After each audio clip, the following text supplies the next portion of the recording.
Welcome into A to Z Sports prime time on a Thursday night here on the A to Z Sports Network. Buck Rising, happy to be back for another edition with you. Tonight, we are going to spend some time on what's happening across the NFL and particularly in the AFC South this weekend because the Titans and the Colts is going to be the best game of the NFL weekend. And tonight, I'm going to tell you why. We're going to talk about advantages that the Titans offense will have up in Indianapolis against what is still a pretty good defense, despite a little bit of differences since the last time that these two teams have played each other. Then we'll spend some time on the defense and figure out where exactly the Colts match up well against this Titans defense and how the Titans defense can try and slow them down. We've got a Brymac bounce back segment at the end of the show, as is our Thursday custom.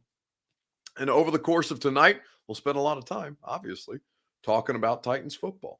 Before we get going, I need you guys to share this show on Facebook, YouTube, Twitter, and on Twitch. Now, apparently, we're having some struggles on Twitter at this point, but if the Twitter audience does get around to hanging out with us this evening, then we need them to retweet this show in the bottom right-hand corner of your screen. If you're with us on Facebook Live, you can share now to public.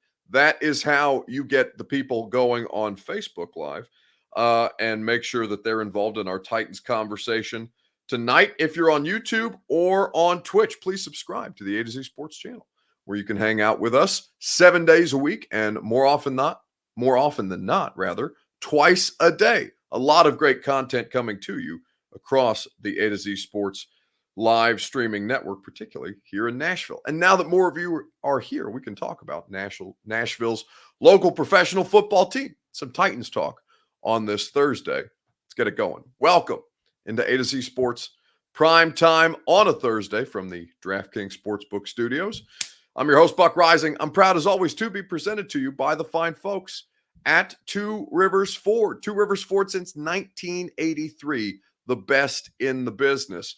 Great award-winning customer service for you and quality American-made Ford vehicles at Two Rivers Ford in Mount Juliet or online at tworiversford.com. DraftKings Sportsbook, promo code A2Z Sports, gets you in on all the action. They've got great offers, whether you're betting the NFL as Thursday Night Football takes place in front of us, whether you're starting to get in on the action on the NBA, a lot of games, a lot of great opportunities to start making money with the promo code A2Z Sports. Of course, the Ashton Real Estate Group of RE/MAX Advantage at GaryAshton.com. Your dream address without the stress is what the Ashton team offers to you at GaryAshton.com. And of course, Brymac Mechanical, satisfaction guaranteed on all of your HVAC needs. BRYMAK, Brymac Mechanical. So we have a lot of good content to go over with you, and you're going to hear from a lot of expert analysis. You'll hear from one of the Titans players who was on my radio show today because we talked about this matchup in great detail.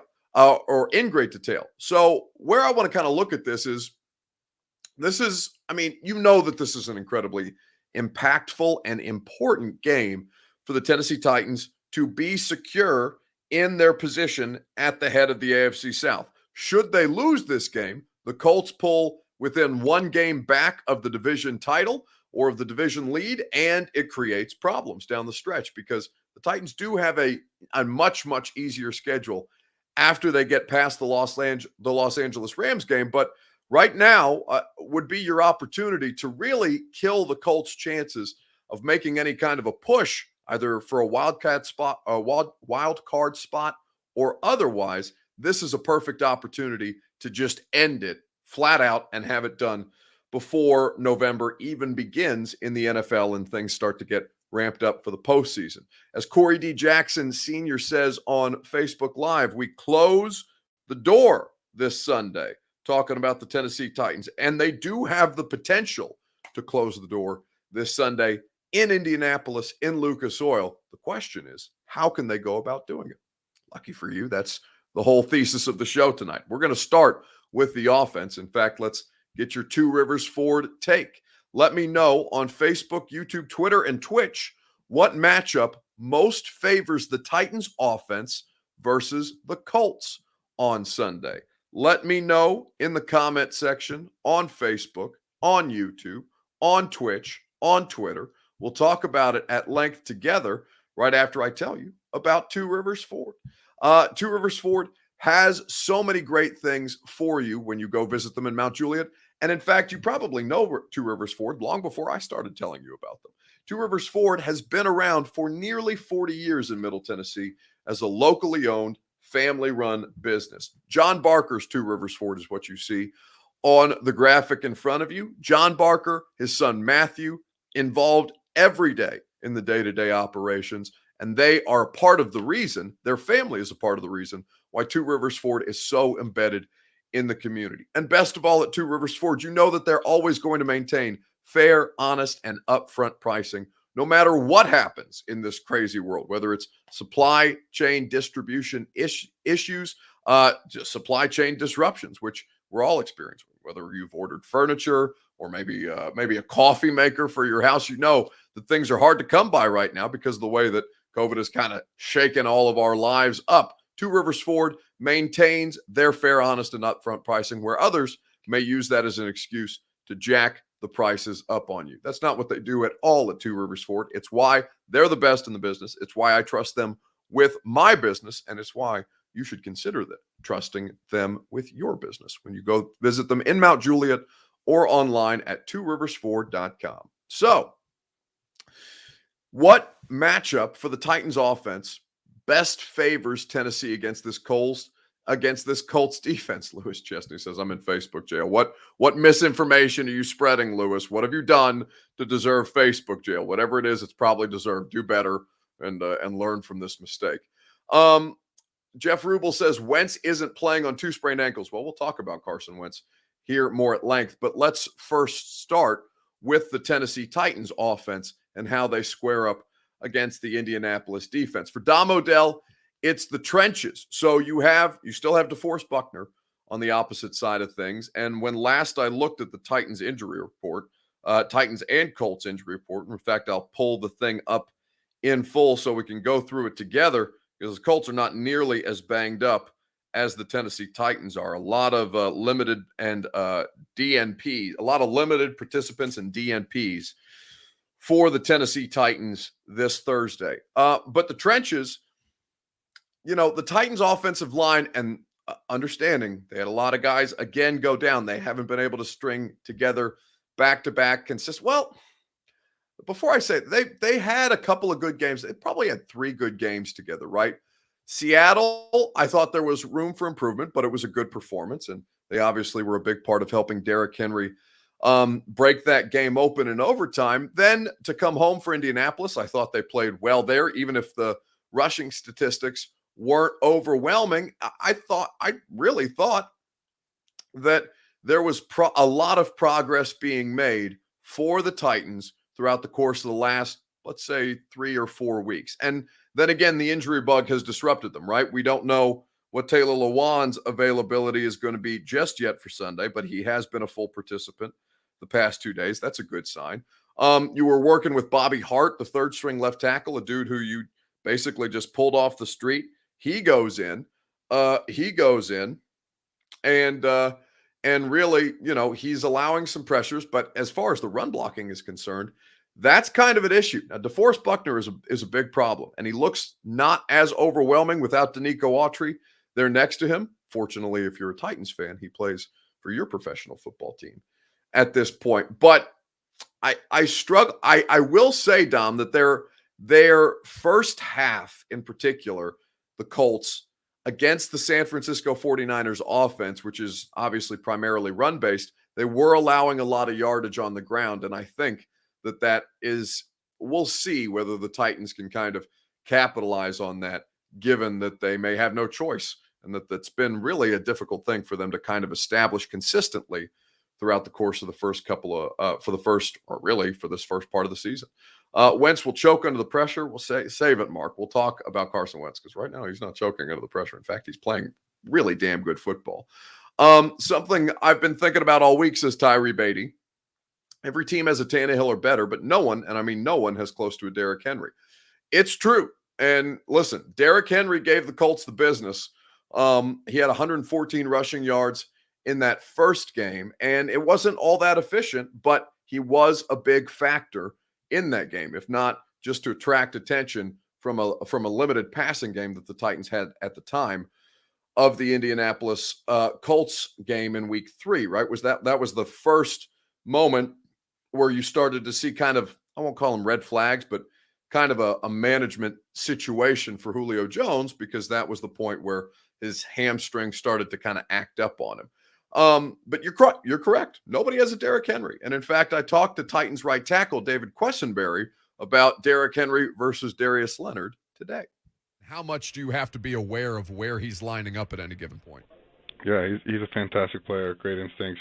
You know, he's been forcing turnovers all year with that, you know, that hammer, that punch the ball out, and you know that's a big task for us to make sure that we get a hat on him and don't let him get any cheap ones. Don't let him get any free shots on our ball carriers, and so that's been, you know, not really a, you know, a huge thing, but like a huge key question. You know what I mean? It's just a key, yeah, of course, to get a hat on him and make sure that we can run the ball, because he's a tackling machine. He can get turnovers. He's a talented player, so it's always a big task to go against a guy of that caliber. Now, he tried that in Week 3 against Derrick Henry, and Derrick put a shoulder into him. What was the reaction when you guys watched that back on film? You know, he went for it, but you don't got to be modest, David. Come on. He went for it. Yeah, we're like, oh my God. Yeah, he went for that. I bet if he could go back, he wouldn't try that again. That was, you know, sometimes it's a swing and a miss, but you know, that's definitely something that we're trying to, you know, avoid getting any give him any free punches on our guys. Play fake. Tannehill going to screen it to Henry on the left. He's got to block 45-50. 45, he runs over Leonard and is taken down at the 40. Rock'em, sock'em, robots! He laid the wood to him.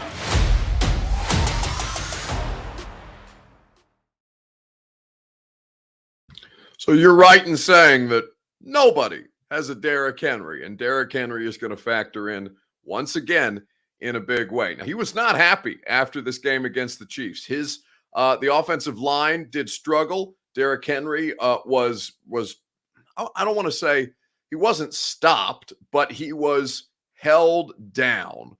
Now, the beauty of what we saw from the Titans offense is when Derrick Henry does get held down, or at Derrick Henry's version of getting held down, then Ryan Tannehill can shred you. And that's exactly what him and A.J. Brown did against the Chiefs on Sunday. They sold out to stop Derrick Henry.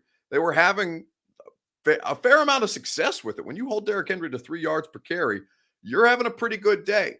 But ultimately what this comes down to for me is that Derrick Henry and with the Tennessee Titans, to try and capitalize on this particular situation, that is exactly what they are going to need to do. The Colts rushing defense right now is something that it's about league average. Like, they're doing okay. It's still a good rushing defense, frankly. Darius Leonard and DeForest Buckner play big roles in this. Bobby, I've seen him called Okereke. I thought it was pronounced Okereke.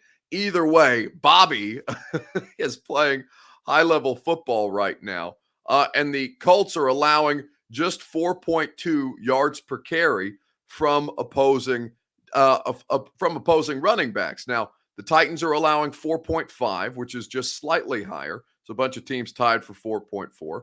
And there's a lot of teams across the league that are excelling at this point at holding down opponents' rushing defense. The Colts have done a pretty good job with that. But the key is still utilizing, not giving up on the Derrick Henry experience, and then having the ability to shred whomever the Tennessee Titans offense faces through the air, the way that Ryan Tannehill and A.J. Brown were able to do to the Kansas City Chiefs on Sunday. That's the pick your poison offense. That's what Julio Jones was talking about in his first Zoom press conference with us after they traded for him back in June. This is what we're starting to see manifest itself, provided they can stay healthy, which is no small task for this team. at this point. I should probably run through the list of the number of players that are again on this injury report. The Titans lead the league in injured or ill or players dealing with illness. There's a fair amount of illnesses on this injury report that surprised me. 1, 2, 3, 4, 5, 6, 7, 8, 9, 10, 11, 12, 13, 14, 15, 16, 17 players on the injury report for the Tennessee Titans yet again. It's been pretty consistently right around there each and every week. Mark Beach says 4.2 yards per carry plus Derrick Henry equals 6.5 yards per carry. We'll see, Mark. It's not going to be easy, and we're going to talk about Carson Wentz because on the NFL season so far, I don't do a lot of predictions because I try not to be overreactionary, even though I can be kind of dramatic. It's kind of why I do the thing that I do, because I can be hyperbolic at times when it calls for it.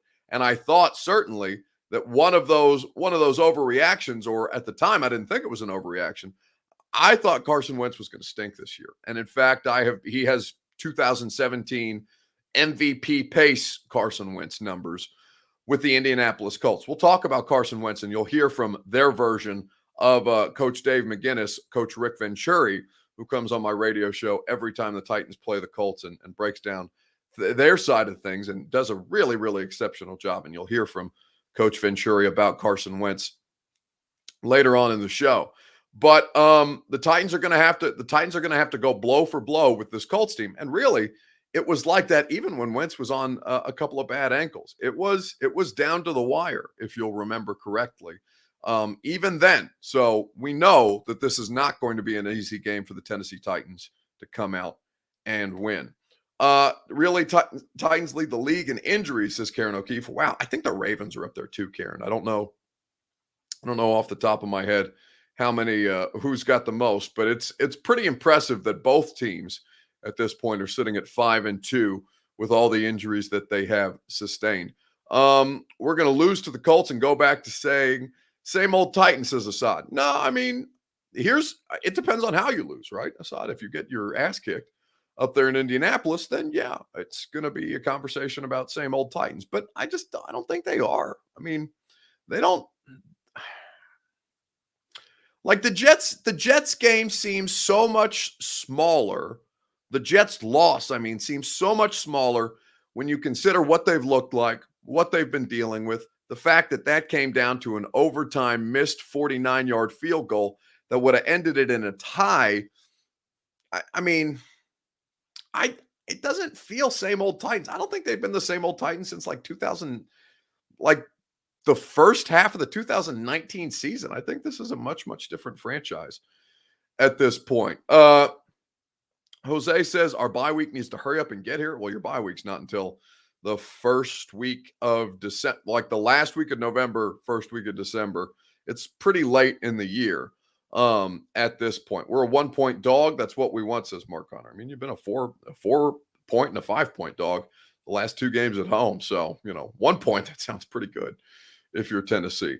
Thought Falcons had a lot of injuries too. So I don't know about the Falcons. Falcons just a bad football team at this point. All right, let's move on and let's talk about some dominant defense, shall we? In fact, we'll do that after I tell you about DraftKings Sportsbook. DraftKings Sportsbook is an authorized sports betting partner of the NBA. DraftKings Sportsbook is where you should go to get in on all the action. They are the best in the business. They have the best odds and profit boosts, odd bonuses for you whenever you plug in the promo code A2Z Sports, and they're well aware at DraftKings Sportsbook that the key to success is a strong starting 5. That's what DraftKings Sportsbook knows to be so, and it's how they go about their business on the day-to-day.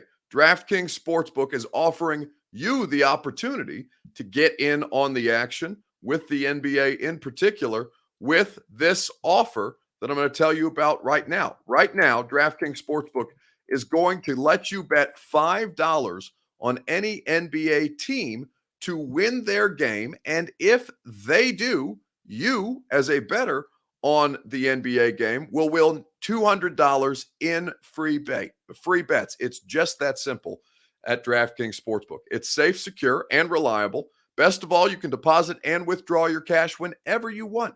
Simply download the DraftKings Sportsbook app now. Use promo code A2Z Sports. Bet just $5 on any NBA team to win their game. And if they do, you get $200 in free bets. That's promo code A2Z Sports this week at DraftKings Sportsbook, an official sports betting partner of the NFL. Must be 21 or older and present in Tennessee to bet. Restrictions apply. See DraftKings.com/sportsbook for details. If you or someone you know has a gambling problem and wants help, call or text the Tennessee Red Line, 1-800-889-9789. So the question that we have now is, okay, how do things square up between the Titans defense and this Colts offense that's playing at a much better clip than when they started the season 0-3. They look like a markedly different, markedly improved football team, and that is exactly what you don't want to hear if you're the Tennessee Titans going to Indianapolis this weekend. For the Tennessee Titans in this regard, it is going to take every defensive stop that you can get your hands on and do something that many teams have not been able to do, which is cause turnovers of the Indianapolis Colts. I'm going to tell you how many interceptions Carson Wentz has thrown this year, and it's going to shock you because it shocked me today. But the question that I have for you in the comment section on Facebook, YouTube, Twitter, and Twitch, which matchup most favors the Titans defense versus the Colts on Sunday? Let me know on Facebook, YouTube, Twitter, and on Twitch. We'll get involved that way if you would be so kind. Give me your response in the comment section, and we'll talk about it together. Which matchup most favors the Titans defense versus the Colts on Sunday? And while you guys do that, I will tell you about our friends at the Ashton Real Estate Group of RE/MAX Advantage. GaryAshton.com is where you go for your dream address without the stress. It's where you go for the official real estate agent of the Tennessee Titans. Gary will get the best intel and has the best intel in Middle Tennessee, the best properties, even before they become available to everybody else on the market. The Ashton team has the intel to put you in a position to succeed. Help get your dream address without the stress, or if you are in the market to sell your home, sell for more at GaryAshton.com. So, with this Titans defense, what matchups favor them against the Colts on Sunday? 3 words. David Long Jr., says Corey D. Jackson. This man has been playing out of his mind. He has been such a stud the past, he had the bonehead penalty against the Bills, but he played lights out after that as well. David Long has been really achieving at a high level, and certainly against the Chiefs, he was active. He's best described as slippery. He's elusive to these big offensive linemen. Now, you would think, given what the size discrepancy is, that these guys would be able to cover him up very quickly. And there are some very athletic offensive tackles and offensive linemen in the league that may be able to do that. But at David Long's size, he is very, very effective when it comes to slipping off those blocks and eluding those guys who are trying to reach second-level defenders when they're getting hats on hats in the run game. And at this point, David Long has been able to avoid a lot of that and still find ways to make plays on the football. Mark Jones says Harold Landry will have 3 sacks. Well, here's kind of a wrinkle in this, boys and girls, because talking about the, I think we said 18 players on the injury report today, Harold Landry popped up for the first time on the injury report this season, was not on the injury report on Wednesday, was a limited participant in Thursday's practice, dealing with a hamstring injury. So this is not ideal, of course. In fact, this is quite the issue. This is a Titans team that desperately needs Harold Landry and the pressure that he's going to be able to bring against a quarterback that has done that they were effective against last time. But remember, Carson Wentz couldn't move at all. And since then, he has improved. It's not ideal. And given what you're dealing with Bud Dupree, now you do get Derek Roberson back. Well, actually, before I say that, you don't officially have Derek Roberson back. Derek Roberson was designated to return off injured reserve, but has not yet been activated. It's possible that he could be on Saturday before the game and as a result could play in the game. But at this point, I don't look at Harold Landry as a sure thing. Now we'll see what his status is tomorrow after the final practice. It's a hamstring though, and there's been a lot of soft tissue injuries across the NFL right now. In fact, Doctor, I think is it Alan Sills, the head of the NFL, head of the NFL's medical department, is somebody who is going through the situation, looking around the league and saying, yeah, this has become a rash of soft tissue injuries league wide, not just in the case of Tennessee, but Tennessee is having that problem as well. MB says, Buck, honestly, Vrabel's injury report is about as informative as listening to Skip Bayless give football advice. Well, I mean, nobody's injury report is terribly informative. It just gives you kind of a general idea of what's going on. And Mike's not going to talk about it. So it's the best we've got. Got to make do with what we have. Dupree and Landry are going to kill Fisher, says Dom Odell. Well, yeah, but Dupree and Landry have to be able to be full go to kill Fisher, right? The offensive line is much better than it was week 3, guys. It's not great. It's not overwhelming, but getting Quentin Nelson back helps. Eric Fisher has now been playing a couple more games, so he looks less out of sorts in their lineup. I'm not down. I don't, if I'm a Titans fan and just kind of as an objective observer, I'm not making predictions. I have no idea what's going to happen in the game on Sunday. But my initial gut feeling is they might be in a tough spot in Indianapolis on Sunday. And there's a lot of reasons why it doesn't outright match up all that well. I think that they're capable. I think that the Titans are a superior team. But the margin for error was already that thin when you were dealing with Carson Wentz on 2 bum ankles. I think that this could be a very, very difficult game for them to try and overcome. I think they're capable. But there is reason to look at this and be like, all right, they're probably in for one. There's a lot of reasons why they're probably in for one. And having Dupree and Harold Landry at less than 100%, that's not ideal either. Because I think you guys think that Dupree is probably going to be full go from the rest of the way out now that he's back. But I wouldn't look at it that way. I think they're going to have to manage that knee all year long because of how much he played early and how that kind of that may have jacked some things up. So, just be aware, be self-aware about what you're walking into in Lucas Oil this weekend. I think that, speaking of which, DeAndre Hopkins just went out with a hamstring of this Cardinals-Packers game. It's happening all over the league, guys. I don't know what the potential cause is, but the NFL is allegedly their medical staffs, the chief of their medical staff is going to look into this at a little greater length. So what I'll say about it is there may be some beneficial matchups for the Titans defense at this point. And what I'll say to you is I don't think it's going to come against Carson Wentz, because what we're seeing from Carson Wentz right now is 2017 MVP caliber Carson Wentz. He's only thrown 1 interception this year, and it was on that weird-ass shovel pass in week 2. Since then, he's been effective. He's been efficient. He's been decisive with the football, and it's allowing Indianapolis to make a hell of a lot more plays.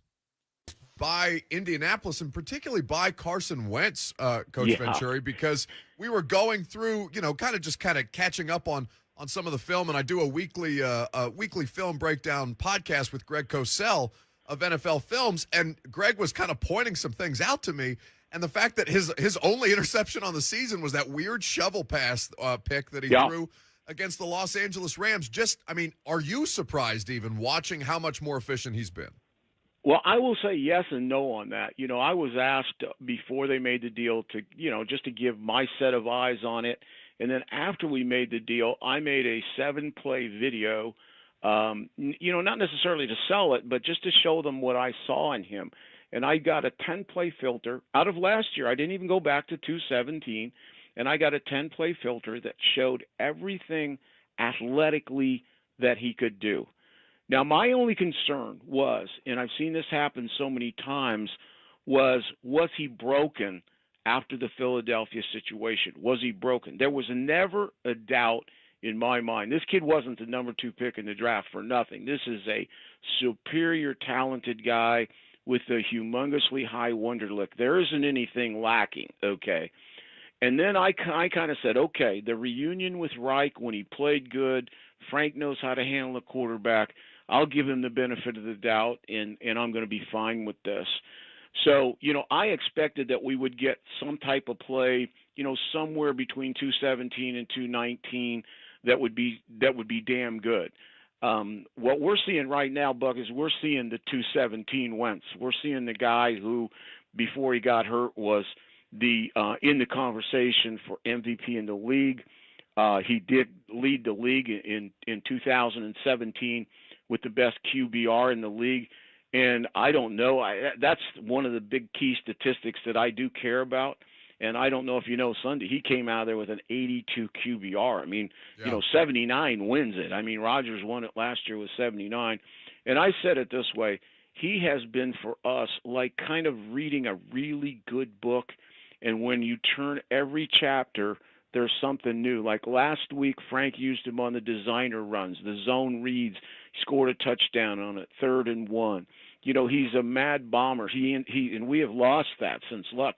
We went 2 years without trying to pierce the defense. So, and he's doing all that. So, no, you're exactly right. And you're seeing a much different guy. What you saw in week 3 was the courageous guy that probably shouldn't have even been on the field. I mean, really and truly, what he went through that day to play. And Tennessee took advantage like they should have. I mean, the minute Tennessee got an advantage situation, 2nd and long, they brought half of Nashville. I mean, honest to God, they brought everybody in and his brother, and that was the thing to do because he couldn't get out of trouble. But you're going to see a different guy Sunday here.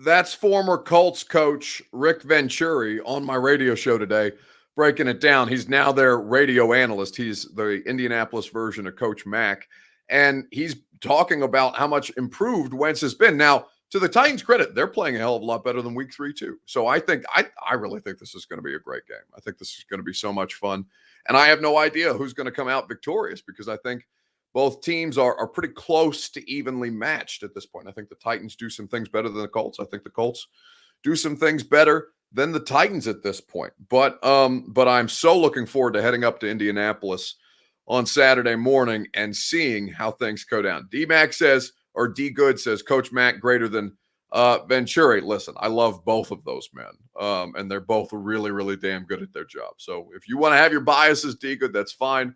But you will not get me to pick between Coach Mack and Coach Rick Venturi. I think they're both studs. People are talking about. All right, I'm going to address this one time. All right, because there's a lot of stupidity floating around on the Titans internet, and Drew Acosta is asking me, and he's not the only one. I've gotten like 8 or 9 DMs about this today on social media. I've seen a lot of you guys bring it up in the chat. I'm going to say this one time. All right. Drew Acosta says, Buck, what do you think Cox or Barnett would fit better for the Titans? So he's talking about Fletcher Cox or Derek Barnett. He's talking about the Eagles nose tackle, who's a stud, and the former Tennessee Volunteer edge rusher who plays for Philadelphia. You are getting neither of those players. You are getting neither of those players. And the person who is reporting that, quote unquote, is known. I believe his name's Dan Cilio, and he is widely regarded as regularly reporting misinformation. So let it go. It's not happening. You're getting neither of those. I'm willing to stake my professional reputation on it. And if I end up being loud wrong, then you don't ever have to watch this show again. That's all well and good. But they are not in the business of trading for Fletcher Cox or Derek Barnett right now. Don't talk about it. Don't spread it. It's not real. It is complete and total bullshit. So enough with this. What are you going to give up for Derek Barnett or Fletcher Cox when those are probably two of your least necessary positions to trade for at the trade deadline on Tuesday? It's not going to happen. So, let go and let God with this particular idea. I don't understand why people are so willing to just be. And listen, I get you don't follow the league, or maybe you don't talk, maybe you don't follow the NFL like 27 hours, 8 days a week. It's my job to, right? So I don't want to sound like I'm being dismissive, but I think this one is far-fetched enough that most people should be able to discern that it's not a real thing. But I've largely been disappointed by the amount of people that think this is a legitimate situation and just aren't discerning enough to comb through the context clues themselves, and to consider the source. But guys, come on, be better. How about Howard? Everyone is talking about that trade. Xavier Howard is a possibility that they have explored. Whether they're going to do it, I don't think we would have any real information on it at the earliest before Monday. The trade deadline is Tuesday at 3 p.m. So at this point, it's I know it's not exciting for you, but they're definitely looking into that and other possibilities. But any legitimate movement on it won't happen until it'll get down to the wire with that, because they're not the only team inquiring about Xavier Howard at this point. All right, let's move on. Let's be done with that. Let's the trade we'll do a lot of trade deadline talk, certainly Monday and Tuesday. And I'll see if I can't give you a little more information there. Foster Tate wants to know, is Christian Fulton back? No, he has to be on IR for at least this upcoming game, and then they can potentially bring it back. Buck, that's long enough to even talk about. Yeah, that's what I'm saying. It's enough. So we'll talk about it on Monday and see if there's any new information. And on Tuesday, we'll react to what they did, or more likely didn't do. Let's do a Brian Mack bounce back candidate, shall we? Who needs to bounce back in sports this week? Let me know on Facebook, YouTube, Twitter, and on Twitch. We'll talk about it together. Who in sports needs to bounce back this weekend? Could be the Atlanta Braves, who lost Game 2 of the World Series after coming out in the opener of that series with a win on the road in Houston. Now the series goes back to Atlanta, and Game 3 will take place tomorrow. Maybe for you, the bounce back candidate needs to be the Atlanta Braves. Perhaps you're looking at Julio Jones and be like, yeah, Julio Jones, it'd be great to see a little bigger of a sample size for you. Great. It'd be great. It's not like it's been bad. He's been out there. He's been available to some degree, but hey, let's see a little more. Perhaps you would like to nominate Julio Jones as a bounce back player. Hell, it may sound blasphemous, but I might say Derrick Henry.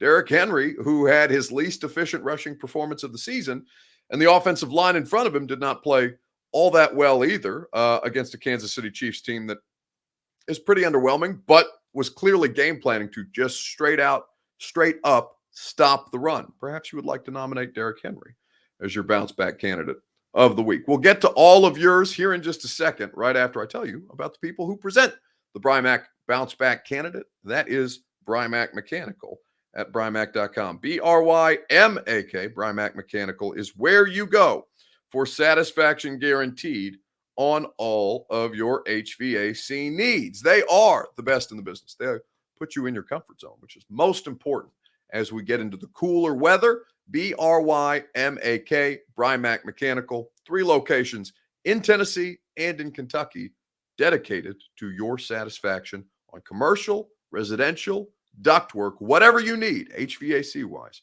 Brian Mack has you covered. So, who needs to bounce back in sports this week? The Lakers and the Nets, says Foster Tate. Yeah, I wonder how much the Nets are willing to sacrifice to bring Kyrie Irving back for the way that they've started their season. It's been tough. The Lakers, I know they're kind of struggling right now, and I know that LeBron got a little banged up against the Grizzlies a couple nights ago, but outside of that, I haven't really followed. I know they lost. I watched their opening game against the Golden State Warriors, but outside of that, I haven't really seen much of the Lakers. Braves, says Drew Acosta. He would like to see them bounce back after suffering a Game 2 loss. Plus, I see you live up to your name, says Kyle Adams. I don't know if Kyle is talking to me or to somebody else, but yeah, I don't know who you're talking to, Kyle. Let me know on Facebook, Twitter, YouTube, and Twitch.